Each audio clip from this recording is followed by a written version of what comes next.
Is my screen visible?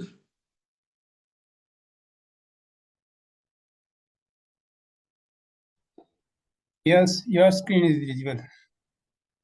So tell me when to begin so that we can start. You can start right now. Okay. Hello, everyone. I'm Dr. Ayush Pandey, and I'm a consultant physician and a neurophysician. So, in the last session of this very interesting course of fellowship in neurology, we have started with the basics of neuroanatomy and neurophysiology. But going ahead with the neurophysiology part, today's session will be about the examination of the sensory and motor systems, and we'll be dwelling deeper into it. So, let us begin today's session of this another interesting topic of neuroanatomy and neurophysiology. So the first examination will be beginning with the sensory system examination, which is the non-cortical sensory system. So what exactly is this non-cortical sensory system? So this system involves peripheral nerves and their central pathways leading up to the thalamus. So these sensations can be fundamental and not requiring higher cortical processing generally, which is needed for the detection of it. So for examples, it include light touch, and light touch for that can be felt with a wisp of cotton, with which you can take a wisp of cotton or a tissue and you just wipe it on the body. So light stroking the patient's skin and asking to the patient whether they can feel it or not. So it helps to detect in the peripheral nerves or the spinal cord lesions. Reflex. So you touch the cornea with the sterile cotton, there is a bilateral blinking. So if this is absent, it indicates which cranial nerve damage. The fifth, that is the sensory, or seventh, which is a motor. So if one eye blinks, weakness of seventh cranial nerve on the non-blinking eye is present. So because there is a overlooking, there is a decussation of the neural pathways which occurs in the brain. Now this was the corneal reflex with which you elicitate various reflexes. Now coming to the deep tendon reflexes. So what exactly are these deep tendon reflexes? They are the monosynaptic spinal segmental reflexes. And what do they test? They test the integrity of cutaneous innervation, integrity of the motor supply. What exactly is this?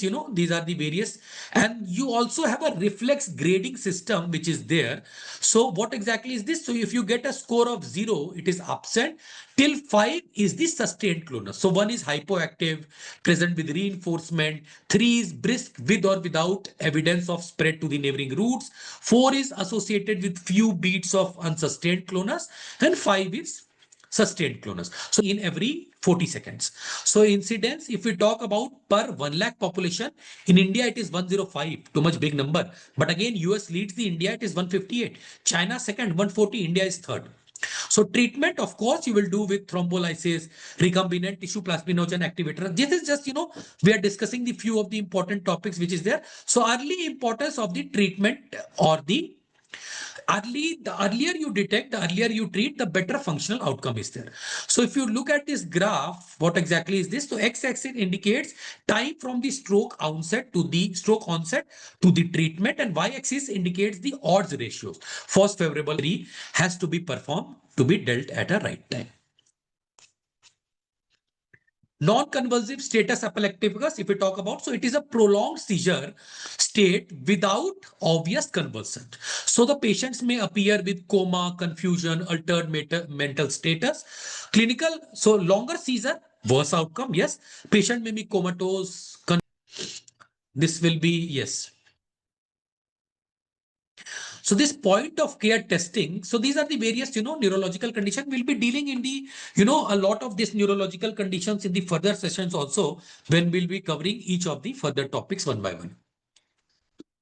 So point of care testing is performing of diagnostic tests at the patient bedside or outside the hospital instead of doing in a central lab. So they provide real-time results to guide an immediate triage or a transport or a treatment. So they are commonly associated with blood tests, just like, glucose, diagnostic delays. It helps in faster therapeutic decisions, improving in the triage efficiency, and they are very important for sepsis, for the trauma, for the disaster management, for acute coronary syndromes in which you require a quick or a immediate this test. So point of care testing is the diagnostics which are being performed at bedside or outside hospital for life-saving conditions. Faster recognition, immediate therapy given better outcomes. So most commonly seen in emergency medicine or a disaster response, which is being seen. So hereby I end my session and this module, and I hope we have covered this module. Yes. Okay. Thank you everyone, and hoping to meet in the next session soon.